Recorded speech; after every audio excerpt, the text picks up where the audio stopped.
Alright, this is Eric from Figure Unboxing, and in this video we're going to take a look at the SH Figuarts Kamen Rider Ghost Grateful Damashii. I'm about 10 figures behind, so we're just gonna, take a really quick look on this one.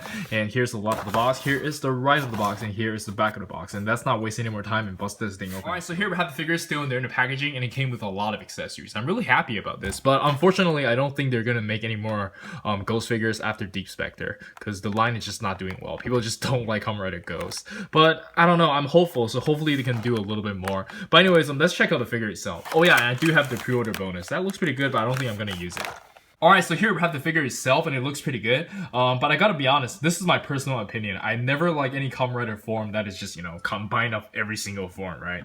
But, regardless, it still looks great. And let's just take a closer look at all the detailed over here. I'm not gonna name every single one of them because I don't remember, honestly. I know this is Musashi or whatever, you guys know what this is. And just take a closer look at the belt. The belt looks very, very nice. I love the detail. Hopefully this can focus a little bit better. But yeah, you guys can see like all this thing. Like this thing is actually on a clear plastic. It looks nice. And yeah, let's just look at all this detail, and it looks great. And let's jump straight into the articulation. Alright, so for the articulation, let's quickly go over it from the neck down. He can look up and down, no problem. He can turn his head, no problem. The articulation is going to be a lot better for obvious reasons. He doesn't have a hood. He can raise his arm about this much, and this is just a standard hinge, I believe. I don't think he has a pull-out joint, right? Yeah, he doesn't. Wait, does he?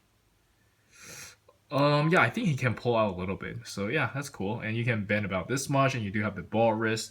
And let's check out the ab crunch.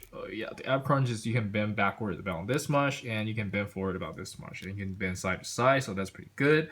And we do have the pull down joints, and you can do that. So you can do rider kick very, very easily. So yeah, the articulation is there because it just doesn't have a hood, right? It's really obvious. Everyone has been talking about this. But yeah, I think that's it for the articulation. Well, wait, I haven't talked about it. Well, it's very standard. I'm pretty sure you guys know. I'm just trying to rush through things, so hopefully you guys don't mind. But anyways, let's check out the accessories. So for the accessories, he came with a pair of hands for you to cast spell, I believe. This is kind of like the Naruto ninjutsu spell hands. So yeah, that's pretty cool. Next up, he came with a pair of display open hands, and these are always gonna look good for any Kamen Riders, and yeah, I like them a lot. Alright, so next up, he came with a pair of gun holding hands, and we do have the weapon over here, and you can put icons in there if you do have it, but it doesn't include anything. And you can actually pull this off to make it into the sword mode. I'm pretty sure most of you are familiar with this if you know the series, but yeah, this can turn into a sword. I believe this is how you do it. Wait, yeah, there you go. And let's check out what that looks like. Here we have him holding the slasher, and that looks amazing. I really like this. Of course, we can also use the gun mode, and it looks amazing. Alright, so next up, he came with a pair of hands for you to hold the original sword, and that looks really, really good. I like it. Because he dual wields a lot in the show, so yeah. I really like how they include the hand. So lastly, he came with a hand for you to just kind of charge energy. He does this before he does the final move, and that looks really, really good. I like it. Yeah, and it's all in one piece. So lastly, I have him dual wielding, and it looks amazing. And let's jump straight into the size comparison. Alright, so for the size comparison, let us start with the SH Figuarts and Naruto figures, and they look amazing. Alright, so next up we have some random SH Figuarts figures, and they look pretty good as well. Alright, so next up we have some of my favorite Kamen Riders, and they look badass.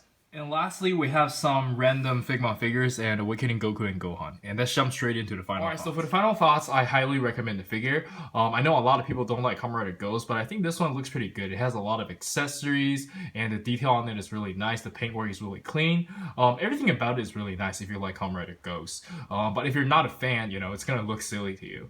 But anyways, I think that's it from me. Hopefully the line can keep going, but I highly doubt it. I'm gonna talk about the same thing again when I review Deep Spectre. But for now, thanks for the support. Don't forget to like, comment, and subscribe. And this is Eric. I'll see you guys in the next video. Peace.